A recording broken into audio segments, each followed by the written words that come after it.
Network. In the lab room.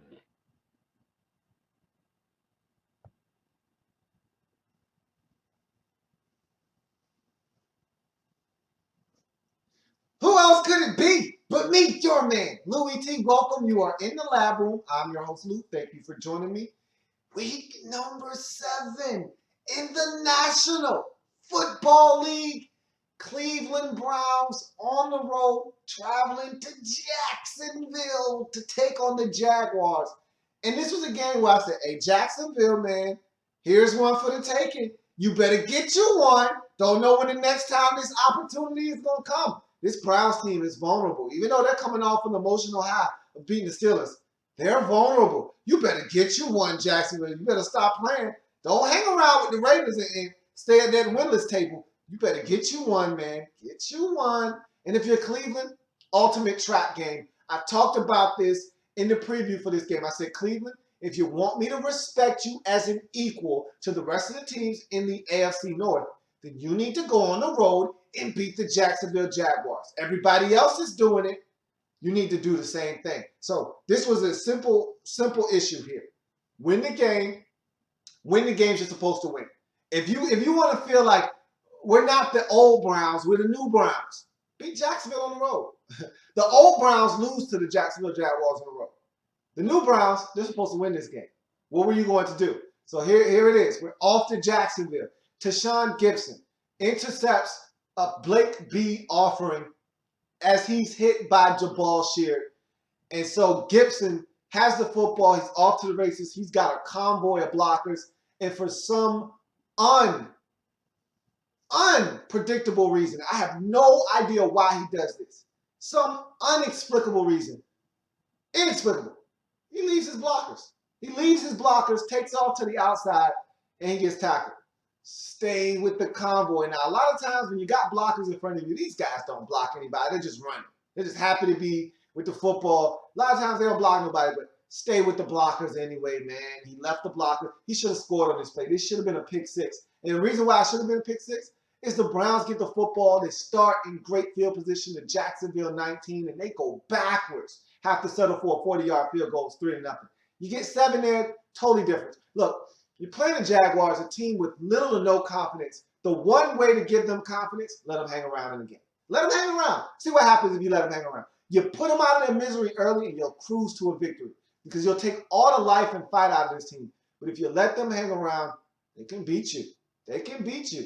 And so it's 3-0. Should have been a pick six. Now it's 3-0 instead. End of the first quarter, we move on to the second. Excellent drive by the Browns.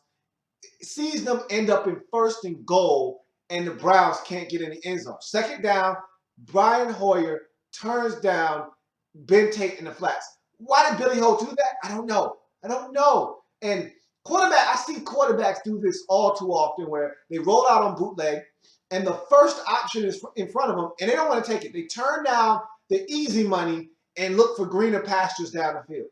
Take the easy throw in front of you. The play action fake, I thought Ben Tate had a step on the linebacker. You give it to him. He can outrun him, dive to the pylon, pick up a touchdown. Instead, he's looking back in the end zone. There's nothing there. Then you get pressure bearing down on you. You got to throw it away. Now it's 3rd down. Take the easy money in front of you, man, and see what happens. And Billy Ho simply didn't want it. 3rd down, JC Money opening the back of the end zone. Billy Ho misses him. This was not one of Billy Ho's finest performances. In fact, he was dreadful in this game. However, I will say in his defense, his teammates did not help him out. There were a lot of drop passes in this game, and he was under duress as the Jacksonville Jaguars dominated the line of scrimmage on both sides. We'll talk about that a little bit later on, but he struggled in this game. Missed JC Money opening the back of the end zone. Now you got to settle for another field goal. It's 6-0 Browns up on top of this game, but it should be 14-0. It should be 10-0, not 6-0. You know the mantra. You know the motto. Field goals don't win games. Touchdowns do. Browns settling for field goals early. It could come back to haunt them later on in this football game. Blake B panics and is picked off by Tashawn Gibson yet again. 2 interceptions for Tashawn Gibson. And Cleveland starts at the Jacksonville 33 this time. Terrence West, wake up, Mr. West! Mr. West! Dancing instead of going up the field. And the Browns just made so many mistakes in this game. And Terrence West, it's a 3rd and 3 situation. They hand him the football. He's got plenty of room in front of him to get this first down. In fact, all he has to do is go up the field.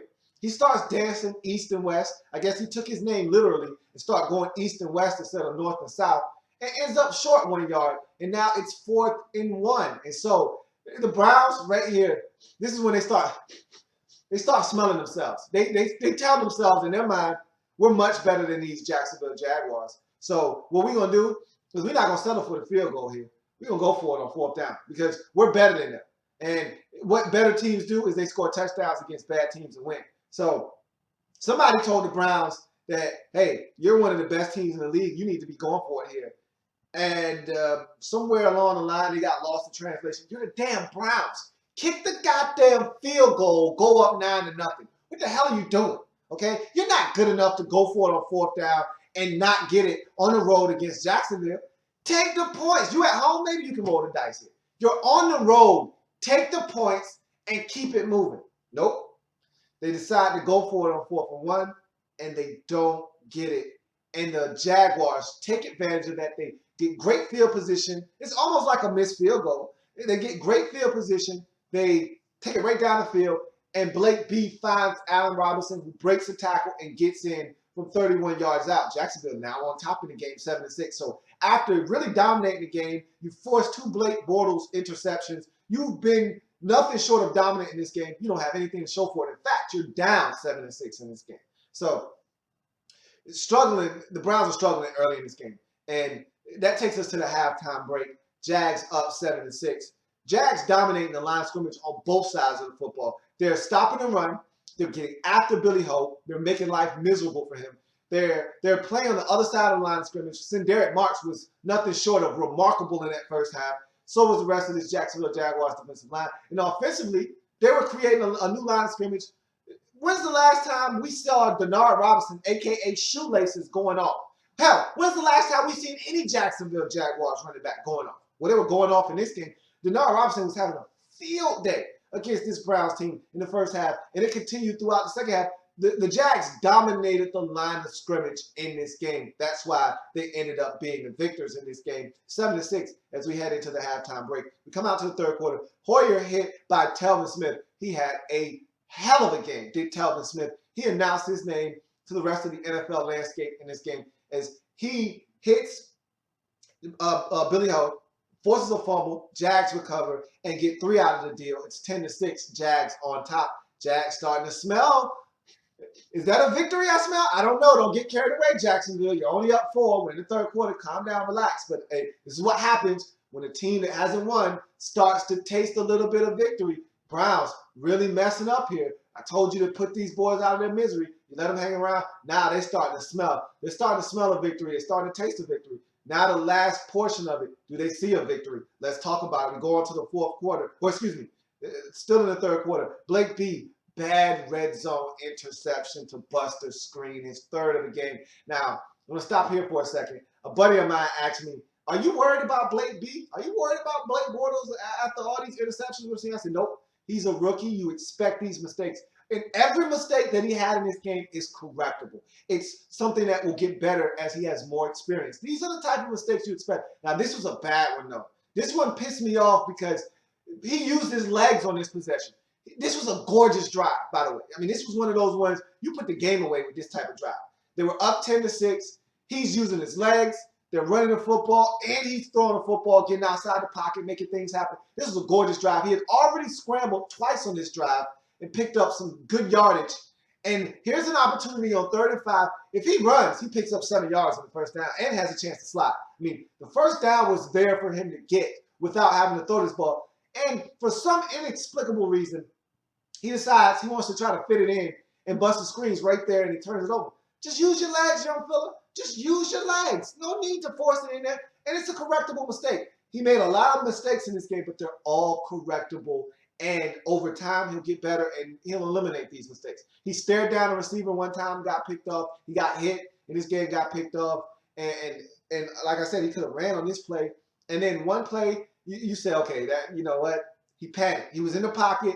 Pocket started to collapse. He felt like he needed to do something with the football. He couldn't get out. He just threw the football, and it got picked up. He'll get better. These mistakes will be eliminated down the line, but right now he's a rookie, and rookies make these type of mistakes. So that was a costly one, though, because you're in the red zone. These are the ones you can't have. You can't turn over when you're going to get something out of the deal, and this was a bad red zone interception. So still 10-6.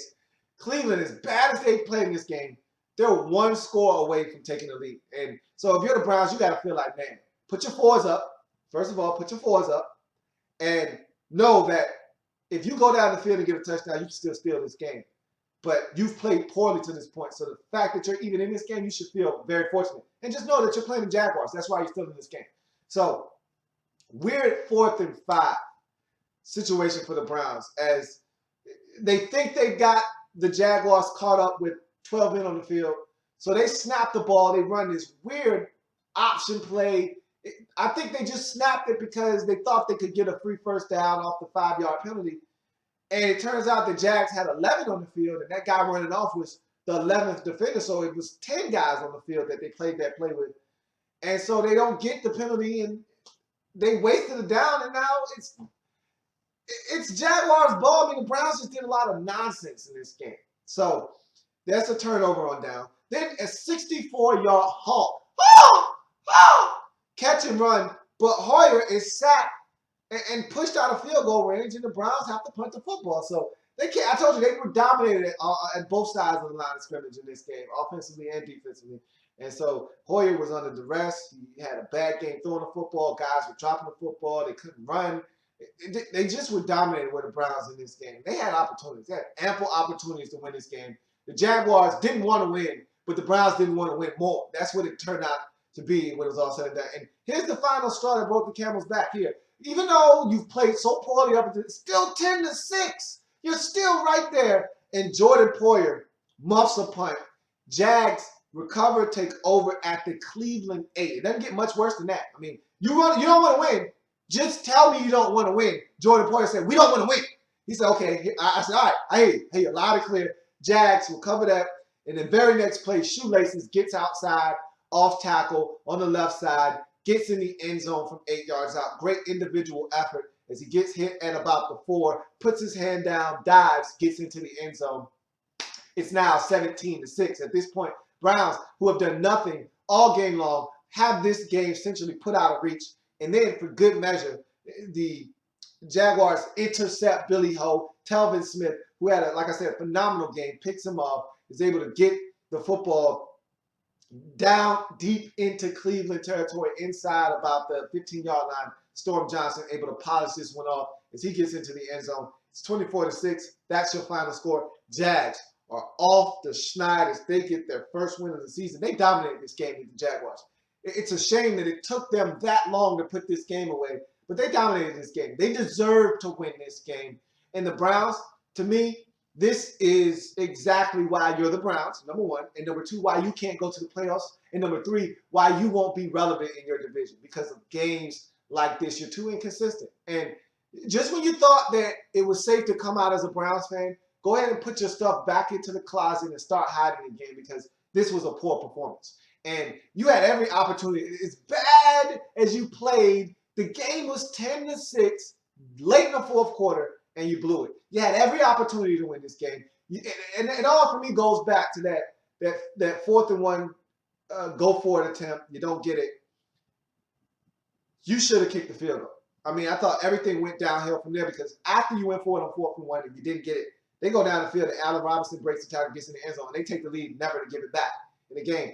Kick the field goal, get the points. You go up 9-0. That's probably going to be the score at half, because it was close to halftime, and you get the momentum. You got all the momentum in the world. Even though you haven't played a really good game, you're dominating. 9-0. Jags are starting to feel the pressure mount. You probably win this game. And you end up getting another turnover from Blake B. Who knows what happens? Instead, you elect to go for it. You don't get it. And you really rolled the dice a lot in this game. And it didn't really come up. It came up snake eyes for you just about every time. So it's a bad loss for the Browns, man. 3-3 now in the season. After the huge win at home versus the Pittsburgh Steelers, you come home and you lay an egg. It's just, I don't know what to say. I'm speechless. And Jags, congratulations on your first win of the season. Congratulations to Denard Robinson on his first touchdown of his career. Big win. I talked about Gus Bradley needing a win. Way to go get one. Let's see if you can build off of this if you are the Jaguars. That's going to do it for Jags and Browns. Thank you for joining me. If it happens in the National Football League, whether big or small, we cover it all here in the lab room. Come back and join me because I've got plenty more games to break down in week number 7 of the National Football League. See you in a bit.